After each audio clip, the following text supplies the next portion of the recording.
നടി ആക്രമിക്കപ്പെട്ട കേസിന്റെ വിധിയിൽ പ്രതികരിച്ച് നടി മഞ്ജു വാര്യർ. നീതി പൂർണ്ണമായി നടപ്പായെന്ന് പറയാൻ കഴിയില്ലെന്നും കുറ്റം ആസൂത്രണം ചെയ്തവർ പകൽ വെളിച്ചത്തിലുണ്ടെന്നത് ഭയപ്പെടുത്തുന്ന യാഥാർത്ഥ്യമാണെന്നും മഞ്ജു വാര്യർ കുറിച്ചു. സമൂഹമാധ്യമങ്ങളിലൂടെയാണ് താരത്തിന്റെ പ്രതികരണം. മഞ്ജു വാര്യരുടെ വാക്കുകൾ ഇങ്ങനെയാണ്: ബഹുമാനപ്പെട്ട കോടതിയോട് ആദരവുണ്ട്. പക്ഷേ ഇക്കാര്യത്തിൽ നീതി പൂർണ്ണമായി നടപ്പായെന്ന് ഒരിക്കലും പറയാനാവില്ല. കാരണം കുറ്റം ചെയ്തവർ മാത്രമേ ഇപ്പോൾ ശിക്ഷിക്കപ്പെട്ടിട്ടുള്ളൂ. ഇത് ആസൂത്രണം ചെയ്തവർ അതാരായാലും അവർ പുറത്ത് പകൽ വെളിച്ചത്തിലുണ്ട് എന്നത് ഭയപ്പെടുത്തുന്ന ഒരു യാഥാർത്ഥ്യം തന്നെയാണ്. അവർ കൂടി ശിക്ഷിക്കപ്പെട്ടാലേ അതിജീവിതയ്ക്കുള്ള നീതി പൂർണ്ണമാവുകയുള്ളൂ. പോലീസിലും നിയമ സംവിധാനത്തിലും ഞാൻ ഉൾപ്പെടെയുള്ള സമൂഹത്തിനുമുള്ള വിശ്വാസം ദൃഢമാകാൻ അതുകൂടി കണ്ടെത്തിയേ തീരൂ. ഇത് അവൾക്ക് വേണ്ടി മാത്രമല്ല, ഈ നാട്ടിലെ ഓരോ പെൺകുട്ടിക്കും, ഓരോ സ്ത്രീക്കും, ഓരോ മനുഷ്യർക്കും കൂടി വേണ്ടിയാണ്. അവർക്ക് തൊഴിലിടങ്ങളിലും തെരുവിലും ജീവിതത്തിലും സധൈര്യം തലയുയർത്തിപ്പിടിച്ച് ഭയപ്പാടില്ലാതെ നടക്കാൻ കഴിയുന്ന സാഹചര്യം ഉണ്ടാകണം. ഉണ്ടായേ തീരൂ. അന്നും ഇന്നും ആക്രമിക്കപ്പെട്ട കേസിൽ പൾസർ സുനി ഉൾപ്പെടെയുള്ള 6 പ്രതികൾക്ക് 20 വർഷം കഠിന തടവാണ് വിചാരണ കോടതി വിധിച്ചത്. നടൻ ദിലീപ് അടക്കം 4 പേരെ കുറ്റവിമുക്തരാക്കി. 1 മുതൽ 6 വരെയുള്ള പ്രതികൾക്ക് 20 വർഷം കഠിന തടവ് വിധിച്ചതിന് പുറമെ പിഴ ഒടുക്കാത്ത പക്ഷം പ്രതികൾ 1 വർഷം കൂടി തടവ് അനുഭവിക്കണമെന്നും പിഴത്തുകയിൽ നിന്ന് 5 ലക്ഷം രൂപ അതിജീവിതയ്ക്ക് നൽകണമെന്നും കോടതി ഉത്തരവിട്ടിരുന്നു.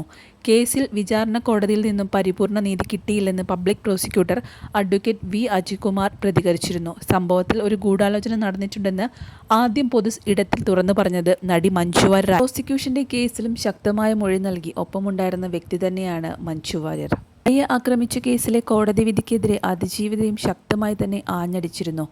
വിധിയിൽ അത്ഭുതമില്ലെന്നും കോടതിയിലുണ്ടായിരുന്ന വിശ്വാസം നേരത്തെ തന്നെ നഷ്ടപ്പെട്ടിരുന്നുവെന്നും സാമൂഹിക മാധ്യമത്തിൽ പങ്കുവച്ച കുറിപ്പിൽ അതിജീവിത വ്യക്തമാക്കിയിട്ടുണ്ട്. ഈ രാജ്യത്ത് നിയമത്തിന് മുന്നിൽ എല്ലാവരും ഒരുപോലെ അല്ലെന്ന് വേദനയോടെ തിരിച്ചറിയുന്നുവെന്നും തൻ്റെ മൗലിക അവകാശങ്ങൾ സംരക്ഷിക്കപ്പെട്ടിട്ടില്ലെന്നും അതിജീവിതയുടെ കുറിപ്പിൽ പറയുന്നുണ്ട്. ഇതിന് പിന്നാലെയാണ് മഞ്ജു വാര്യരുടെ പ്രതികരണവും ഉണ്ടായിരിക്കുന്നത്. മഞ്ജു വാര്യർ ഈ വിഷയത്തിൽ അണുവിട പിന്നോട്ടില്ലെന്ന് വ്യക്തമാണ്. മഞ്ജു വാര്യരുടെ അടുത്ത സുഹൃത്താണ് രമേശ് പിഷാരടി. 8ാം പ്രതിയായ ദിലീപ് കുറ്റവിമുക്തനായ കോടതി വിധിയെ അനുകൂലിച്ചാണ് രമേശ് പിഷാരടി സംസാരിച്ചത്. ദിലീപ് തെറ്റ് ചെയ്തില്ലെന്ന് തോന്നുന്നുവെന്നും വാദിച്ചു. ദിലീപ് കുറ്റവിമുക്തനായതിനു ശേഷം മലയാള സിനിമാ ലോകത്ത് ദിലീപ് അനുകൂല തരംഗം വരുന്നുണ്ട്. അതുപോലെ തന്നെ സംഘടനകളും പ്രബല താരങ്ങളും ദിലീപിന് വേണ്ടി സംസാരിച്ചേക്കും. യുക്തിക്ക് നിരക്കാത്ത പല കഥകളും ദിലീപ് അനുകൂലികൾ ഇതിനിടെ പ്രചരിപ്പിച്ചു. മഞ്ജു വാര്യർ, രമ്യ നമ്പീശൻ തുടങ്ങിയവർ കെട്ടിച്ചമച്ച കേസാണിതെന്നായിരുന്നു ആദ്യം പ്രചരിച്ചത്. ഇതൊന്നും മഞ്ജുവിനെ ബാധിക്കുന്നില്ലെന്ന് ഇപ്പോഴത്തെ പ്രസ്താവനയിൽ നിന്ന് വ്യക്തമാണ്. മലയാള സിനിമാ രംഗം വരും നാളുകളിൽ 2 ചേരിയിലാകാനുള്ള സാധ്യതയും കാണുന്നുണ്ട്. മട്ടാഞ്ചേരി മാഫിയ എന്ന പേരിൽ സിനിമാ ലോകത്തെ ഒരു ഗ്രൂപ്പിനെ തള്ളിപ്പറയുന്നവരാണ് ദിലീപ് പക്ഷക്കാരിൽ കൂടുതലും. മട്ടാഞ്ചേരി ടീം എന്ന പേരിൽ അറിയപ്പെടുന്നവർ ദിലീപിനെ തള്ളിപ്പറയുന്നവരും. ഇതിനിടെ പൃഥ്വിരാജ്, മഞ്ജു വാര്യർ തുടങ്ങിയ പ്രമുഖ താരങ്ങളുടെ നിലപാട് നിർണായകമാകും.